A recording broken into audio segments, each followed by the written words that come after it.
نبی پاک صلی اللہ تعالی علیہ وسلم کی زندگی میں بہترین نمونہ عمل ہے. بہترین. اگر کوئی شخص ایک خوبصورت ترین زندگی ترتیب دینا چاہے اور وہ محسوس کرے کہ زندگی باوقار بھی ہو، حسین بھی ہو، سکون والی بھی ہو، اور زندگی اس طرح کی ہو جس میں میری وجہ سے کسی کو تکلیف بھی نہ پہنچے، اور زندگی اس طرح کی ہو کہ میری وجہ سے کسی کا فائدہ بھی ہو جائے، اور زندگی اس طرح کی ہو کہ میرا وجود بیکار نہ ہو، میری صلاحیتوں کو زنگ نہ لگے، میں کچھ کر جاؤں، کچھ کر گزروں، زمانے کو کچھ دے جاؤں، ملت کے لیے، قوم کے لیے، وطن کے لیے، مذہب کے لیے، دین کے لیے، عقیدے کے لیے کوئی خدمات سر انجام دے جاؤں، میں کچھ نظریات میں بلندی پیدا کر جاؤں، میں کچھ کر جاؤں.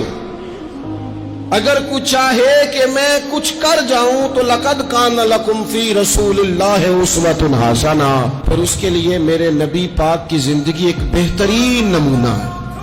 بہترین نمونہ. ہم نہ جب کچھ کرنا بھی چاہتے ہیں نا تو تب بھی نہ اس میں پہلے اپنا آرام سائیڈ پہ کر لیتے ہیں، اپنا سکون سائیڈ پہ کر لیتے ہیں، اپنا کھانا پینا، اپنا نفع سائیڈ پہ کر لیتے ہیں. پہلے ساری چیزیں اپنی ذات کی اس میں سے مائنس کر کے پھر ہم کچھ کرنا چاہتے ہیں. تو ایسے تو نہیں نہ کچھ ہوتا، نہیں کرنا کچھ نہ پڑے، نام زیادہ ہو، خدمت کوئی بھی نہ ہو، نمبر پہلا ہو، ڈیوٹی کوئی بھی نہ ہو، اجر سب سے زیادہ ہو. باتوں کے ساتھ جو لوگ پلاؤ پکاتے ہیں وہ زیادہ بھی گھی ڈال لیں تو خرچہ کوئی نہیں آتا. مسالہ جات مہنگے استعمال کریں، باتوں سے جو پلاؤ پکانا ہے. اور اگر کسی نے عملان آنا ہے تو پھر تو میرے بھائی یہ شہادت گاہ الفت میں قدم رکھنا ہے.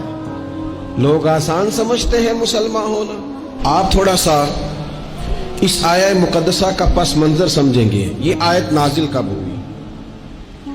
یہ آیت نازل ہوئی ہے غزوہ خندق کے موقع پر. سارے عرب قبائل جمع ہو کے یک بار کی انہوں نے حملہ کر دیا مدینہ طیبہ.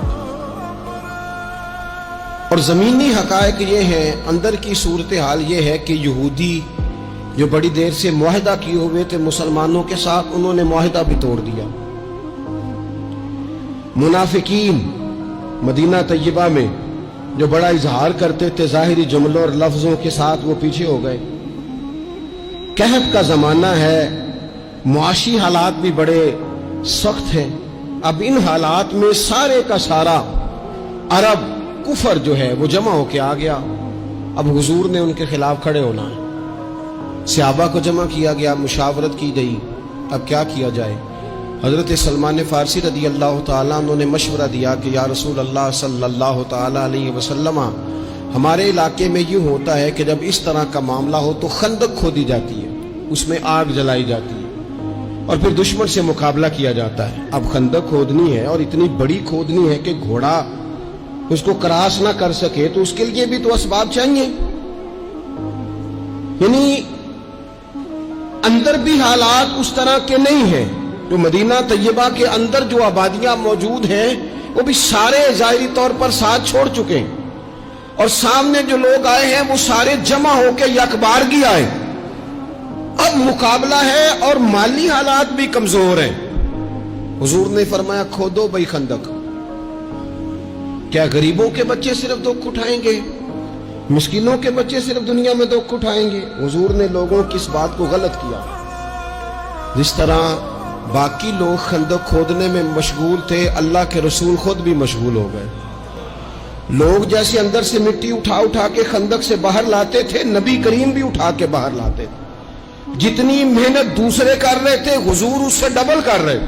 بلکہ صحابہ فرماتے ہیں درمیان میں کچھ ایسی چٹانیں آئیں جو ہم سے نہیں ٹوٹتی تھی، تو حضور نے فرمایا مجھے دونا تھوڑا، مجھے دونا اوزار، میں تمہیں توڑ کے دیتا ہوں.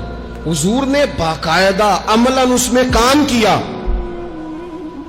اور جب ہم نے کہا نا یا رسول اللہ ہم نے تو بھوک کی وجہ سے پیٹ پہ پتھر باندھے ہیں، تو حضور نے کپڑا ہٹا کے کہا تم نے اگر ایک باندھا ہے تو میں نے دو باندھے ہوئے ہیں. عملاً حضور نے حصہ لیا. ایک مہینہ پورا مدینہ طیبہ کا محاصرہ کیے رکھا کافروں نے، اور کڑاکے کی سردی، حالات اور طرح. ان سارے حالات میں یوں ڈٹ کے میرے رسول کریم نے مقابلہ کیا.